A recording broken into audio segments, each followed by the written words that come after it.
موت سے پہلے فرشتے آ جاتے ہیں. چاہے تم اچھے آدمی ہو، بیٹھے ہوئے ہو، تم کو بھی اگر موت آنی ہے تو تم پہلے فرشتوں کو دیکھنے لگ جاؤ گے، لیکن بتا نہیں سکتے کسی کو. موت سے تھوڑی دیر پہلے فرشتے قریب آ جاتے ہیں. پہلے جماعت فرشتوں کی آتی ہے، پھر ملک الموت آتے ہیں. ملک الموت ان فرشتوں کے بیچ آتے ہیں. جیسے ہی یہ مرنے والا آدمی ملک الموت کو دیکھ لیتا ہے، پھر اس کے جسم میں کپ کپی طاری ہو جاتی ہے. اور ایسی کپ کپی طاری ہوتی ہے کہ کبھی پیشاب نکل جاتا ہے، کبھی پخانہ نکل جاتا ہے. اکثر دیکھنا مرنے والوں کی نجاست نکل جاتی ہے. ملک الموت کو وہ بہت قریب سے دیکھتا ہے، اور ان کی دو شکلیں ہیں. ایک بہت بھیانک شکل ہے، اس کو دیکھنا ہی عذاب ہے، اور ایک بہت خوبصورت شکل ہے، ان کو دیکھنا ہی رحمت ہے. وہ نیک بندوں کی روح نکالنے کے لیے جب جاتے ہیں تو خوبصورت شکل میں جاتے ہیں، اور جب گنہگاروں کی روح نکالنے جاتے ہیں تو بھیانک شکل میں جاتے ہیں. اور ان کو دیکھتے ہی مرنے والے کا جسم پیلا پڑ جاتا ہے، پیشانی اکھڑ جاتی، آنکھیں پھٹی رہ جاتی، اور پھر خرخرا آنے لگ جاتا ہے، یعنی خرخر کی آواز تیز ہو جاتی ہے. وہ بولنا چاہتا ہے اپنے پاس والوں کو، لیکن بول نہیں سکتا، بند ہو جاتا ہے. یہ وہ وقت ہے جب اس کے توبہ کا دروازہ بھی بند ہو جاتا ہے. اب اگر فرشتوں کو دیکھ کر کوئی توبہ بھی کر لیا، ایمان لایا، تو اس کا ایمان قبول نہیں. اس وقت سے پہلے پہلے تک جو بھی ایمان لایا یا توبہ کیا، اس کی توبہ قبول ہے. لیکن موت کا خرخرا آ گیا اور فرشتوں کو دیکھ لیا، اس کے بعد بہت سارے کافر بھی پکاریں گے کہ ہم ایمان لاتے ہیں اللہ پر. نہیں، اب ایمان قبول نہیں ہوگا. موت اتنی آسانی سے نہیں آتی، اس کا پروسیس ہے. فرشتے آتے ہیں، ملک الموت آتے ہیں، پھر اس کے بعد اس کو گھور کر دیکھتے ہیں، پھر اس کو چت لٹا دیا جاتا ہے، یا جس حالت میں بھی ہے وہ گر جاتا ہے. کھڑا ہے تو گرتا ہے، بیٹھا ہے تو گرتا ہے، موت آنے سے پہلے لڑک جاتا ہے. یہ ضروری بھی نہیں ہے کہ آج میں اپنے آپ کو سنبھال کر بیٹھا ہوں. اگر میری موت آنی ہے، اسی کرسی سے گر جاؤں، اسی جگہ سے ہم گر جائیں گے. اور اس کے بعد ملک الموت روح کھینچنا شروع کرتے ہیں. پیروں کے ناخنوں سے لے کر، ہاتھوں کے ناخنوں سے لے کر، اس کے جسم کے ہر حصے سے لے کر ناک تک کھینچتے ہوئے لاتے ہیں. اور اس کے بعد جب پوری روح نکل جاتی ہے، وہ لے کر کے چلتے رہتے ہیں، اور مردہ ان کو جاتے ہوئے دیکھتا رہتا ہے. آنکھیں سب سے لاسٹ میں کھلی رہتی. کسی بھی مرنے والے کی آنکھیں بند نہیں رہتی، کھلی رہتی، وہ دیکھتا رہتا ہے. اسی لیے حدیث پاک میں ہے، جب کسی کی روح نکل جائے تو سب سے پہلے تم اس کی آنکھیں بند کر دو. ہمیں بند کرنا ہوتا ہے، اور اس کے بعد منہ بھی کھلا رہ جاتا ہے، منہ اوپن رہ جاتا ہے. فرمایا گیا منہ کو دبا کر بند کر دو. یہ سب نشانیاں ہیں میرے عزیزوں موت کی سختیوں کی. آپ کو پتہ ہے جب رسول کریم صلی اللہ تعالی علیہ وسلم کی وفات آئی، اللہ اکبر، نزع کا عالم اتنا سخت تھا کہ بار بار حضور اکرم صلی اللہ علیہ وسلم کو پورے پانی کے مٹکے انڈیل دیے جا رہے تھے. 3 مٹکے حضور پر انڈیل دیے گئے موت سے پہلے. اور حضور اس کے بعد تھوڑا آرام محسوس کرتے، اور پھر شدت کا بخار. اور وہ آخری وقت تھا جب حضرت فاطمہ آپ کے پاس آئی تھی. حضور نے ان کے کان میں بتا دیا، وہ رونے لگ گئی. کیا کہا تھا؟ حضرت فاطمہ کہتی ہیں حضور نے فرمایا، اے فاطمہ اب میں جا رہا ہوں، میرا آخری وقت ہے. پھر ایک دوسرے کان میں ان سے کہا، میرے خاندان میں سے سب سے پہلے تم مجھ سے ملنے والی. آج یوم فاطمہ بھی ہے، سیدہ کائنات کا آج یوم وصال ہے، 4 رمضان المبارک. تو رسول کریم صلی اللہ تعالیٰ علیہ وسلم حضرت عائشہ صدیقہ کے سینے سے سر لگا کر لیٹے ہوئے تھے. حضرت عائشہ فرماتی ہیں، سنو، مجھے پتہ ہی نہیں تھا. حضور حضرت عائشہ سے زیادہ محبت کرتے تھے، اسی لیے آخر وقت میں حضرت عائشہ کے ہی حجرے میں رہنے لگے، باقی دوسری بیویوں کیا نہیں جاتے. حضرت عائشہ کہتی، میں حضور اکرم صلی اللہ تعالیٰ علیہ وسلم کو کبھی مسواک دے رہی، کبھی پانی کے چھڑکاؤ کر رہی. تھوڑی دیر کے بعد حضور اکرم صلی اللہ تعالیٰ علیہ وسلم لیٹے لیٹے اسی طرح رہ گئے۔ حضرت عائشہ کہتی ہے میرے سینے پر حضور کا سر تھا، وہ اتنا بھاری ہو گیا مجھے لگتا تھا کہ میری پسلیاں ٹوٹ جائیں گی۔ یہ حضرت عائشہ کہتی ہیں مجھے ایسا لگتا تھا کہ میری پسلیاں ٹوٹ جائیں گی۔ ہوا کیا تھا؟ حضرت عائشہ فرماتی ہیں دروازے پر جبرائیل امین آئے، روح نکلنے سے پہلے کی بات ہے۔ حضرت عائشہ فرماتی ہیں حضور کے پاس جبرائیل آخری بار آئے، وہ غمگین حالت میں آئے یا جس حالت میں ہو۔ حضرت رسول کریم صلی اللہ علیہ وسلم سے عرض کرنے لگے یا رسول اللہ، دروازے پر موت کا فرشتہ کھڑا ہے، آپ کی اجازت چاہتا ہے، اگر آپ اجازت دے دیں تو وہ آئے گا اور آپ کی روح پاک کو اللہ کے حضور لے جائے گا۔ اور یا رسول اللہ، آج سے پہلے اس فرشتے نے کسی سے اجازت نہیں لی اور قیامت تک کسی کی روح نکالنے کے لیے وہ اجازت لے گا بھی نہیں۔ یہ صرف رسول پاک کی خصوصیت تھی۔ حضور نے فرمایا آنے دو۔ ملک الموت آئے اور جب حضور کی اجازت سے روح نکالی تو حضرت عائشہ کہتی ہیں اتنا بھاری ہو گیا تھا سر کہ مجھے لگتا تھا کہ میری پسلیاں ٹوٹ جائیں گی سینے کی۔ اور اس کے بعد حضرت عائشہ فرماتی ہیں میں نے حضور کے سر مبارک کو نیچے کی طرف کیا، مجھے پتہ بھی نہیں تھا کہ حضور کا انتقال ہوا۔ میں حضور اکرم صلی اللہ علیہ وسلم سے باتیں کرنے میں مصروف تھی، اسی میں حضرت ابو بکر صدیق حجرے میں آئے، پوچھا عائشہ کیا حال ہے حضور کا؟ حضور اکرم صلی اللہ علیہ وسلم کو دیکھا حضرت ابو بکر نے اور پیشانی مبارکہ پر ہاتھ رکھا تو وہ بہت ٹھنڈی تھی، ماتھے کو بوسہ دیا اور ایک آہ بھری اور ایک جملہ کہا تھا یا رسول اللہ، ایک بار موت آنی تھی وہ آپ پر آ گئی، اب موت کی سختی اللہ دوبارہ کبھی آپ کو نہیں عطا کرے گا۔ موت کی سختی کیونکہ حضور کو انہوں نے دیکھا تھا، کئی دنوں سے تکلیف تھی، 13 دن تک حضور پاک صلی اللہ علیہ وسلم کو تکلیف تھی، 13 دن تک۔ حضرت ابو بکر کہتے ہیں یا رسول اللہ، اب موت کی سختی دوبارہ کبھی نہیں آئے گی، جو اللہ کا وعدہ تھا وہ پورا ہو گیا۔ پورا کھل کر کے رو بھی نہیں پا رہے تھے ابو بکر صدیق اور اپنے اندر دبا بھی نہیں پا رہے تھے۔ موت کی سختی انہوں نے دیکھا اور اس کے بعد کہا اے عائشہ کیا دیکھ رہی ہو، اللہ کے رسول ہم سے رخصت ہو چکے۔ پھر انہوں نے آ کر مسجد میں اعلان کیا اے لوگو، اللہ کے نبی کا انتقال ہو چکا۔ اب مجھے یہاں یہ بتانا ہے اگر موت سے کوئی بچ سکتا تھا تو سب سے پہلا نمبر تو رسول اللہ کا ہونا چاہیے تھا، کیونکہ اللہ کے سب سے محبوب نبی وہی ہیں۔ جب رسول پاک صلی اللہ تعالیٰ علیہ وسلم کو بھی موت آئی تو میاں ہمارا اور تمہارا شمار نہیں، چاہے 100 سال زندگی مل جائے لیکن مرنا ضروری ہے۔ بہرحال یہ باتیں بڑی طویل ہو جائیں گی۔ موت کا تذکرہ اس لیے بھی میں زیادہ کرتا ہوں کہ حدیث پاک میں ہے مومنوں کو یہ تذکرہ کرو تاکہ ان کو گناہوں سے نفرت پیدا ہو جائے اور آخرت کے سفر کی تیاری وہ شروع کریں۔ اللہ کریم ہم سب کو دنیاوی خرافات سے محفوظ فرمائے، دنیا کی لذتوں سے اور یہ فانی خرافات میں مبتلا ہو کر آخرت بھولنے سے اللہ ہماری حفاظت فرمائے۔ مولا کریم جب ہماری موت آنے کو ہو تو ہماری زبانوں پر کلمہ طیبہ جاری فرما دے۔ رب ذوالجلال موت سے پہلے تیرے حبیب پاک کے چہرے کی زیارت نصیب فرما۔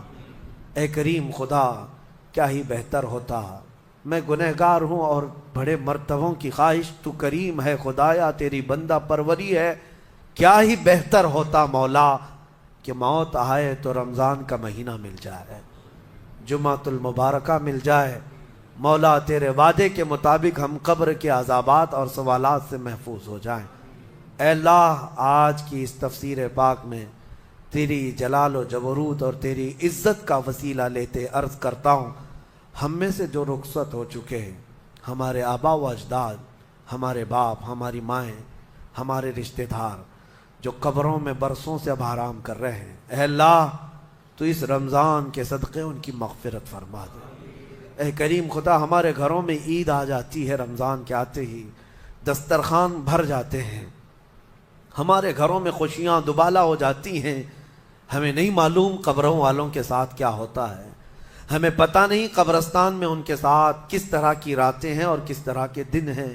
اے کریم خدا، تو تجھے تیرے جلال و جبروت اور تیری عزت کی قسم، جو مومنین ہم سے رخصت ہوئے، ہمارا کسی بھی طرح کا ان سے تعلق رہا ہو، مولا اس عید سے پہلے ان کو جنتی خانے نعمت عطا فرما دے۔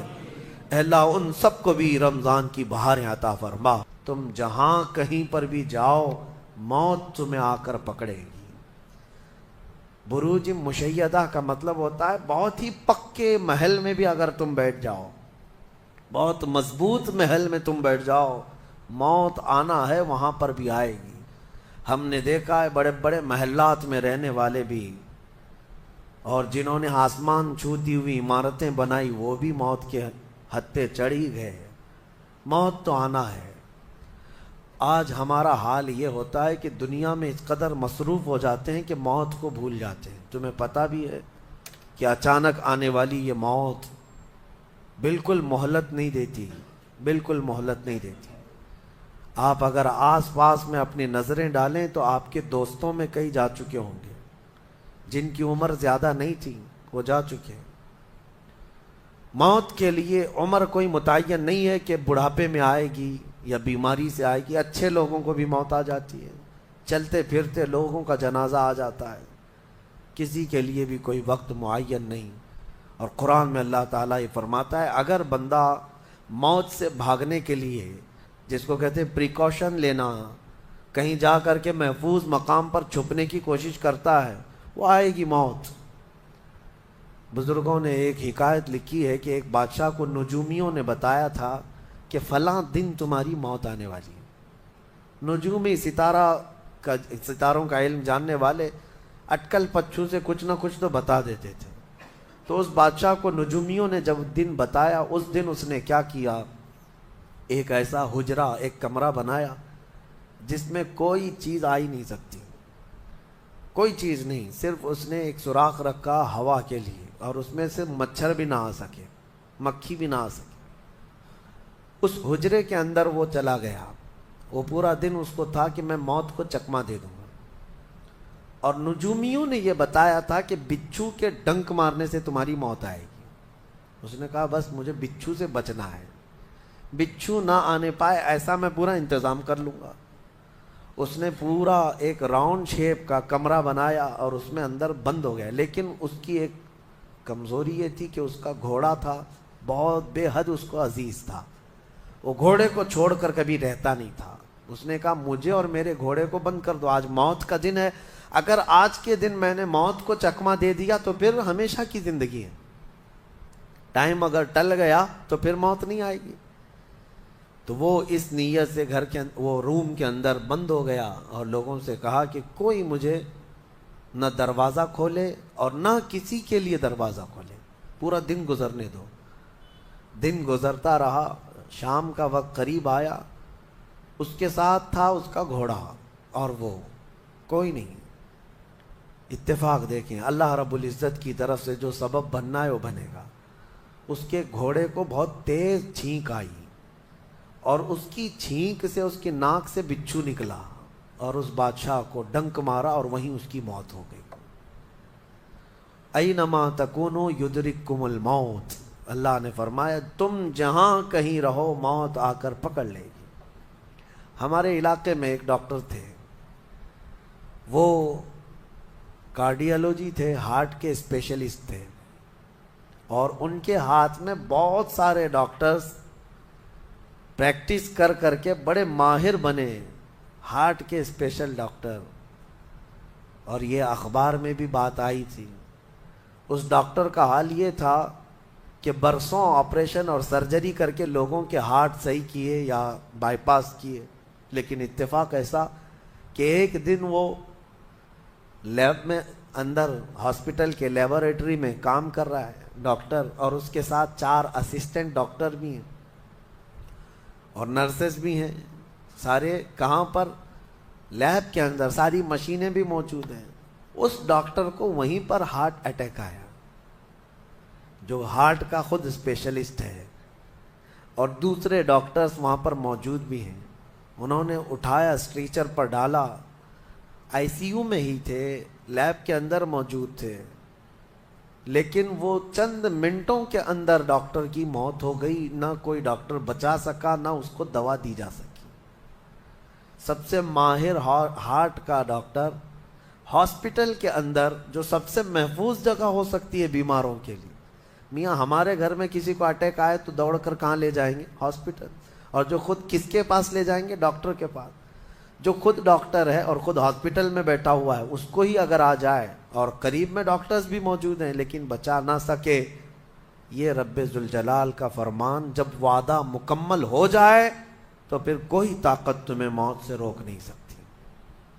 آپ کو پتہ ہے ایک بہت بڑا شخص ہے دنیا کا جو کئی حکومتیں بدل دیا کرتا تھا، جس کا نام غالباً لیکن ہے، سیمسنگ کمپنی کا، جس سے کوئی تعلق ہوگا آپ سرچ کریں تو پتہ چلے، کوریا کا رہنے والا، اور اس کی وجہ سے حکومتیں بدل دی جاتی تھیں۔ اس قدر مالدار آدمی، اس کی مرضی کے بغیر تو کوئی حکومت نہیں قائم ہوتی تھی۔ اتفاق ایسا ہی غالباً 2012 یا 11 کے آس پاس کی بات ہے، جہاں تک میرے علم میں چیز آئی، ایسی ایک بیماری میں مبتلا ہو گیا کہ کوما میں چلا گیا، اور اس کا بیٹا تھا ارب پتی، نہیں بلکہ اس سے بھی زیادہ، کئی ہزار کروڑ کا مالک۔ پوری دنیا بھر کے ڈاکٹرز کو بلایا گیا اس کو بستر سے اٹھانے کے لیے، لیکن کوئی ڈاکٹر نہیں اٹھا سکا۔ کروڑوں کی فیس لی ڈاکٹرز نے، ہر طرح کا علاج کیا، 4 سال تک وہ بستر پر لگا رہا، اس پر نہ جانے کتنی دولت خرچ ہوئی۔ اخیر میں ڈاکٹروں نے کہا، اربوں روپیے اس کے بستر سے اٹھانے کے لیے جنہوں نے خرچ کیا تھا، بیٹے نے خرچ کیا تھا، ڈاکٹروں نے اخیر میں ہاتھ اٹھا کر کہا، اب تیرے باپ کو کوئی نہیں کھڑا کر سکتا، اس کی موت آ چکی ہے، موت ہو گئی۔ میں یہ کہنا چاہتا ہوں، اللہ نے فرمایا تم مضبوط سے مضبوط محل کے اندر کیوں نہ ہو، موت آئے گی۔ مجھے بتاؤ، جس کے پاس دنیا کا اتنا مال پڑا ہوا ہو، وہ کیوں نہیں خرید سکا کوئی ایسی دوا جو اس کو بستر سے کھڑا کر سکے؟ یاد رکھیں میرے عزیزو، دنیا کی ساری چیزیں اسی کی دھری کی دھری رہ جائیں گی۔ جس وقت ہمارا بلاوا آ جائے، تم قریب میں لوگوں کو دیکھتے رہ جاؤ گے اور آنکھیں تمہاری کھلی رہ جائیں گی۔ اسی لیے میرے آقا صلی اللہ علیہ وسلم خود فرماتے ہیں، میں ایک سجدے میں جاتا ہوں تو مجھے اس بات کا یقین نہیں ہوتا کہ دوسرے سجدے تک میں زندہ رہوں گا۔ یہ سید الانبیاء فرما رہے ہیں، رسول رحمت فرما رہے ہیں۔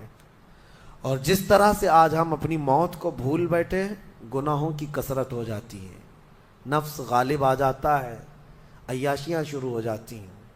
موت کا خوف ایسا ہے کہ خود میرے آقا نے فرمایا، سب سے بہترین نصیحت کرنے والا تمہاری زندگی میں اگر کوئی ہے تو موت ہے۔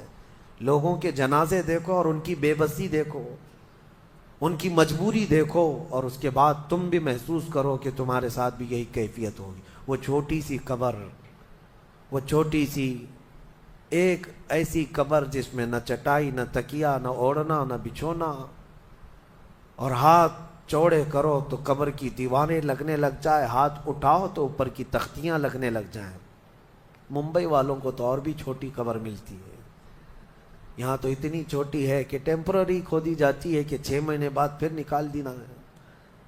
میرے عزیزوں، اس ایک چھوٹی سی قبر کے اندر تمہیں برسوں بتانا ہے، برسوں بتانا ہے، اس جسم کے ساتھ وہیں سونا ہے۔ کبھی میں سوچتا ہوں، ہماری آنکھیں اگر بند ہو جائیں اور ہمیں پتہ چلے کہ باہر فلاں فلاں چیزیں ہو رہی ہیں اور ہم کھولنا چاہیں نہیں کھلتی تو بے چینی ہونے لگ جاتی ہے، گھبراہٹ سی ہونے لگتی ہے۔ قبر میں یہی حال ہوگا کہ تمہارے اطراف ہونے والے سارے معاملات تمہیں پتہ ہوں گے، حتیٰ کہ حضور فرماتے ہیں قبرستان میں چلنے والے کے پیروں کی آواز تک تم سنو گے۔ مردہ سنتا ہے، سلام تو دور کی بات ہے، پیروں کے چلنے کی آواز بھی سنتا ہے، اور جب سنتا ہے سارے معاملات لیکن آ نہیں سکتا باہر، کسی کو کچھ کہہ نہیں سکتا، بول نہیں سکتا۔ کیسی بے چینی ہوگی، وہ کیسی گھبراہٹ ہوگی۔ بڑے بڑے اولیاء اکرام، حتیٰ کہ سیدنا عثمان ابن عفان رضی اللہ تعالیٰ عنہ، داماد رسول، امیر المومنین، خلیفہ رسول، جب رات کے وقت مصلی پر کھڑے ہوتے اور قبر کی کوئی آیت تلاوت کرتے تو اتنا روتے تھے کہ ان کا مصلی آنسوؤں سے بھیگ جاتا تھا. صبح ان کے مصلی کو نچوڑ کر سکھایا جاتا تھا. لوگ ان سے پوچھتے آپ قبر کے متعلق اتنا خوف زدہ کیوں ہو جاتے ہیں؟ مرنا تو سب کو ہے. حضرت عثمان غنی فرماتے یہ ہماری پہلی منزل ہے، اگر یہ نکل گئی تو ساری منزلیں آسان ہیں. اینما تکونوا یدرککم الموت، اللہ فرماتا ہے. اور کئی جگہ قرآن میں یہ آیتیں آئی ہیں میرے عزیزوں. جانا ہم سب کو ہے، بہت تھوڑے ہی دنوں کے بعد آخرت کے سفر کی طرف رواں دواں ہیں. اسی لیے کسی بزرگ نے سچ کہا کہ دنیا میں جتنے راستے ہیں یہ لکھا تو جاتا ہے یہ راستہ فلاں شہر جا رہا ہے، فلاں شہر جا رہا ہے. حقیقت تو یہ ہے کہ سارے راستے قبرستان جا رہے ہیں، وہیں جا کر اینڈ ہوتے ہیں. ممبئی سے پونا جا رہا ہے راستہ، پونا سے بنگلور جا رہا ہے راستہ. بورڈ تو لکھے ہوئے ہیں لیکن اہل تصوف یہ کہتے ہیں یہ تمہاری خام خیالی ہے، لیکن جس راستے پر بھی چلو گے اخیر وہ راستہ تمہیں قبرستان ہی پہنچائے گا. تمہاری زندگی وہیں جا کر اینڈ ہونے ہے. اسی لیے میرے عزیزوں ہمیں زیادہ دنیا میں اتنا پھیلانے کی ضرورت نہیں. آخرت کے سفر کی طرف تیاری بھی ہو. میں یہ نہیں کہتا کہ کمانا نہیں چاہیے، کمائیں، گھر بنائیں، رزق کا حصول، معاش کا حصول سب کے لیے ضروری ہے، لیکن ساتھ میں یہ فکر غالب رہے ہمارے ذہن میں کہ مجھے سب چھوڑ کر جانا ضروری ہے. جب تک تمہارے ذہن میں یہ بات آتی رہے گی میرا آخرت کا سفر باقی ہے، تو ہوگا یہ کہ تم دنیا تو کماتے رہو گے لیکن اپنے مولا سے غافل کبھی نہیں ہوگے. غافل کبھی نہیں. میں وہ زندگی کی بات کر رہا ہوں. آپ جاؤ فیکٹری میں جاؤ، کسی کمپنی میں جاؤ، کسی بزنس میں جاؤ، کسی جاب میں جاؤ، آپ کی دنیا ہے، آپ گھر بناؤ، لیکن ذہن میں اتنی بات رہے کہ میرا مولا مجھے ایک نہ ایک دن بلانے والا ہے. جب یہ فکر رہے گی تو آپ کی نمازیں بھی غائب نہیں ہوں گی، آپ کی آخرت کی یاد. اسی لیے میرے آقا نے فرمایا قبرستان جایا کرو. بعض لوگ یہ کہتے ہیں نا قبروں پر جانا شرک یا بدعت. خود میرے آقا صلی اللہ علیہ وسلم نے فرمایا فزورو، قبروں کی زیارت کرو. کیوں؟ فإنها تذکر الآخرہ، اس لیے کہ وہ تمہیں آخرت کی یاد دلاتی ہے. مولا علی کرم اللہ وجہہ الکریم قبرستان جاتے. حضرت سعید ابن مسیب ایک تابعی ہیں، حضرت علی کے ساتھ قبرستان گئے تھے. حضرت علی نے زور سے سلام کیا قبر والوں کو اور پھر پوچھا ہے قبروں والوں کیا حال ہے تمہارے؟ اور اس کے بعد پھر حضرت علی روتے کھڑے ہوئے، آنسو بہنے لگے. حضرت سعید ابن مسیب کہتے ہیں مولا علی سے کیا آپ قبروں والوں سے بات کر رہے ہیں، وہ آپ کی سن رہے ہیں یا آپ سے وہ کچھ جواب دے رہے ہیں؟ حضرت علی کرم اللہ وجہہ الکریم نے فرمایا ہاں، اگر تم سنتے ان کی باتیں تو رو پڑتے. حضرت سعید پوچھتے ہیں کیا کہہ رہے ہیں قبروں والے؟ سنو میرے عزیزوں، حیدر کرار شیر خدا علی مرتضیٰ فرماتے ہیں قبروں والوں سے میں نے پوچھا کیا حال ہے تمہارے؟ تو قبروں والوں نے کہا اے علی مت پوچھو ہمارے حال، جن بالوں کو ہم سجایا کرتے تھے ان بالوں پر تو اللہ نے بچھو چھوڑ دیے. ہمارے وہ چہرے جو غازے سے ملوث تھے، حسین تھے، ہمارے چہروں پر اب خون اور پیپ کے علاوہ کچھ نہیں رہ گیا. ہمارا وہ جسم جس کے سنوارنے کے لیے ہم دن بھر گھنٹوں لگاتے تھے، آج وہ ہماری قبروں میں کیڑوں کی غذا بنا دی گئی ہے. حضرت علی فرماتے ہیں قبروں والوں نے جب ہم سے یہ کہا تو ہم نے رو پڑا، ہمیں رونا آ گیا. یقیناً میرے عزیزوں وہ منزل آپ کی بھی ہے میری بھی ہے، ہمیں بھی جانا ہے، آپ کو بھی جانا ہے. حضرت سفیان ثوری فرماتے ہیں ایک چھوٹی سی بچی کو آپ نے ایک جنازے کے پیچھے جاتے ہوئے دیکھا روتے ہوئے. وہ لڑکی اپنے باپ کے جنازے میں جا رہی تھی، رو رہی تھی اور یہ کہہ رہی تھی اتنی بڑی مصیبت کا دن ہمارے اوپر کبھی آج تک آیا ہی نہیں تھا. حضرت سفیان ثوری نے کہا بیٹا تم پر نہیں، تمہارے باپ پر جو دن آیا وہ کبھی نہیں آیا تھا. موت کا دن، موت کا دن سب سے سخت دن ہے، سب سے سخت دن ہے. موت کس طرح سے آتی ہے پتہ ہے؟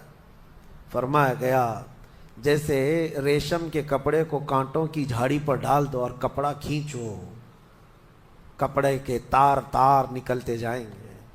فرمایا گیا ملک الموت روح نکالنے کے لیے جب آتے ہیں تو اسی طرح سے روح نکالتے رہتے ہیں انگلیوں سے، پیروں کی، ہاتھوں کی انگلیوں سے، ناخنوں سے روح نکلتی نکلتی آتی ہے، ایک ایک جوڑ سے روح نکلتی ہے، یہاں تک کہ ناک تک اس کو کھینچ کر کے لایا جاتا ہے۔ اور قرآن میں اللہ فرماتا ہے تم اگر دیکھو گے کہ روح کیسی نکالی جا رہی ہے، یضربون وجوہہم وادبارہم، فرشتے آتے ہیں پیٹھ پر، پیچھے مارتے ہیں، زور زور سے مارتے ہیں، اور پیشانیوں پر مارتے ہیں، اور یہ کہتے ہیں اے نکل جا روح۔ اللہ فرماتا ہے تم اگر دیکھو گے کہ فرشتے کس طرح روح نکالتے ہیں تو کانپ کر رہ جاؤ گے، مار مار کر کے روح کو نکالا جاتا ہے۔ اور یہ چھوٹا سا وقت نہیں ہے، ادھر جھٹکا لگا ادھر موت ہو گئی، لمبا پروسیس ہے، اس سے جو گزرتا ہے وہی بتا سکتا ہے۔ بعض لوگوں کو ایسا لگتا ہے زہر کھا لیا ابھی موت ہو گئی، سوسائڈ کر لیا ابھی موت ہو گئی۔ موت اتنی آسانی سے نہیں آتی، لمبا پروسیس ہے۔ کچھ عورتیں ایسی ہیں جو تم پر حرام کی گئی ہیں ہمیشہ ہمیش کے لیے، ان سے کبھی نکاح نہیں ہو سکتا۔ ان کا بیان ہے، وہ کون سی عورتیں ہیں؟ اللہ تعالیٰ فرماتا ہے حرمت علیکم امہاتکم وبناتکم واخواتکم وعماتکم وخالاتکم، یہاں تک تمہارے اوپر تمہاری مائیں حرام ہیں، ماں سے کبھی نکاح نہیں کر سکتا، اور تمہاری بہنیں تمہارے لیے حرام ہیں، مائیں حرام ہیں، بہنیں حرام ہیں، بیٹیاں تمہارے اوپر حرام ہیں، اپنی بیٹی سے کوئی نکاح نہیں کر سکتا۔ تمہاری پھوپھیاں اور تمہاری خالائیں، یہ وہ جو ابد الآباد ہمیشہ ہمیش کے لیے تم پر حرام ہیں، ان کو محرم عورتیں کہا جاتا ہے، ان سے پردہ بھی نہیں ہے، باپ کا اپنی بیٹی سے نہیں ہے، بیٹے کا اپنی ماں سے نہیں ہے، اسی طرح بہن کا بھائی سے نہیں ہے، یہ محرم عورتیں ہیں جن سے نکاح کبھی نہیں ہو سکتا۔ اس کے علاوہ کچھ اور بھی ہیں، یہ 5 تو میں نے بتایا، ماں، بیٹی، بہن، پھوپھی اور خالہ، یہ 5 ہوئی۔ اب آگے رب تعالیٰ فرماتا وَأَخَوَاتُكُم مِّنَ الرَّضَاعَةِ، یعنی دودھ شریک بہن ہے، یعنی تمہارے ماں کا دودھ کوئی اور لڑکی پی ہے تو وہ تمہاری رضائی بہن ہو گئی، یا تم نے کسی خاتون کا دودھ پیا تھا اپنی ماں کے علاوہ، اپنی ماں کے علاوہ کسی اور کا دودھ پیے تھے، تو اس عورت کی جو بیٹی ہوگی وہ تمہاری رضائی بہن ہوگی، اس سے کبھی نکاح نہیں ہو سکتا۔ یہ رضائی بہن، دودھ شریک بہن اس کو کہا جاتا ہے۔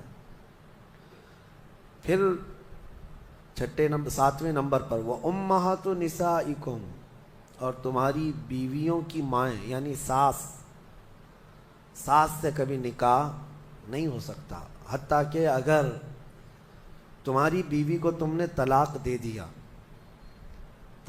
دیا، ختم ہو گئی، یا پھر انتقال بھی ہو گیا بیوی کا، تب بھی اس بیوی کی ماں سے کبھی نکاح تمہارا جائز نہیں ہے، وہ ماں کے درجے میں ہو گئی، کیونکہ ماں اور بیٹی کو نکاح میں جمع کرنا جائز نہیں ہے۔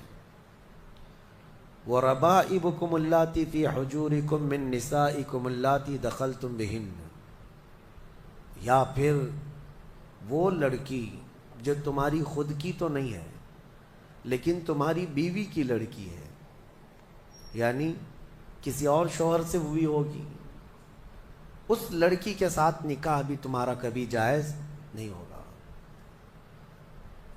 اور پھر آگے 2 بہنوں کا ایک نکاح میں جمع کرنا، یہ بھی سخت حرام ہے، یعنی ایک عورت سے نکاح کیا تھا اور اسی عورت کی بہن سے دوبارہ ایک ہی نکاح میں شریک کر لیا، زندگی دونوں بہنوں کے ساتھ گزار رہا ہے، تو وہ سخت گناہ کبیرہ میں مبتلا ہے، حرام ہے، زنا ہے، نکاح ہوگا ہی نہیں، نکاح نہیں ہوگا۔ دوسری بہن کے ساتھ جو اس نے نکاح کیا وہ نکاح منعقد ہی نہیں ہوا، اس نے اس کے ساتھ زنا کیا۔ تو یہ عورتیں ذہن میں رہیں۔ بعض لوگ پھر ہم سے یہ بھی سوال کرتے ہیں چاچا کی بیٹی سے، ماموں کی بیٹی سے، پھوپھی کی بیٹی سے نکاح جائز ہے یا نہیں؟ تو ہندوؤں کے ہاں کچھ چیزیں اس طرح کی مانی جاتی ہیں کہ ان کے ہاں چاچا کی بیٹی سے نکاح نہیں ہوتا، لیکن اسلام میں ایسا نہیں ہے۔ صرف تمہاری سگی بہن سے نکاح جائز نہیں، باقی جو تمہاری کزنس ہیں، یعنی چاچا کی بیٹی، پھوپھی کی بیٹی، ماموں کی بیٹی، خالہ کی بیٹی، ان سب سے نکاح جائز ہے، ان سب سے نکاح جائز ہے۔ بسا اوقات ایسا بھی ہوتا ہے، میں آپ کو بتاؤں، مثال کے طور پر تمہارے ماموں کی نواسی ہے، آپ کے ماموں کی نواسی ہے، یعنی آپ کے ماموں کی بیٹی، ویسے دیکھا جائے تو رشتے میں تمہاری کیا لگتی ہے؟ وہ بھانجی، رشتے میں تمہاری بھانجی لگتی ہے۔ تو ظاہر سی بات ہے بہن کی بیٹی سے اور بھائی کی بیٹی سے بھی نکاح جائز نہیں ہے، سگی بھانجی اور سگی بھتیجی سے نکاح جائز نہیں۔ لیکن اگر اس طرح ماموں کی بیٹی بھانجی لگ رہی، اس سے نکاح جائز ہے۔ اسی طرح پھوپھی کی نواسی یا پوتی ہے، اس سے بھی تمہارا نکاح جائز ہے، وہ سگی بھانجی یا سگی بھتیجی نہیں ہے۔ تو یہ احکام مسلمانوں کو یاد ہونا چاہیے کہ کون سی عورتیں تمہارے لیے حلال ہیں اور کون سی عورتیں تمہارے لیے حرام ہیں۔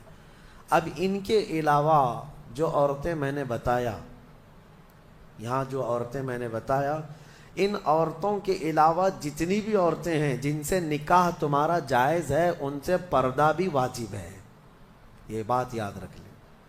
جس سے تمہارا نکاح ہو سکتا ہے اس سے تمہارا پردہ کرنا بھی واجب ہے، یہ ہمیشہ ذہن میں رہے۔ محرم عورتوں سے صرف پردہ نہیں ہے، باقی غیر محرم جتنی بھی عورتیں ہیں، تمہاری چاچا کی بیٹیاں، تمہاری پھوپھی کی بیٹیاں، تمہارے ماموں اور خالہ کی بیٹیاں، جن سے تمہارا نکاح جائز ہے، ان سے پردہ بھی ضروری ہے، پردہ ضروری ہے۔ اور اسی میں شریعت کی پکڑ بھی ہے، اللہ تبارک و تعالیٰ کی بارگاہ میں اس کی پکڑ ہے۔ اب آگے آئیں، اللہ تبارک و تعالیٰ نے گھریلو احکام کے متعلق فرمایا الرجال قوامون علی النساء، مردوں کو ہم نے عورتوں پر حاکم بنایا ہے۔ حاکم کا مطلب یہ نہیں ہے کہ بیلچا لے کر کے اس کو ہانکتا رہے، یا پھر حاکم کا مطلب یہ بھی نہیں ہے کہ رسی اور ڈنڈا لے کر کے اس کے پیچھے پڑا رہے۔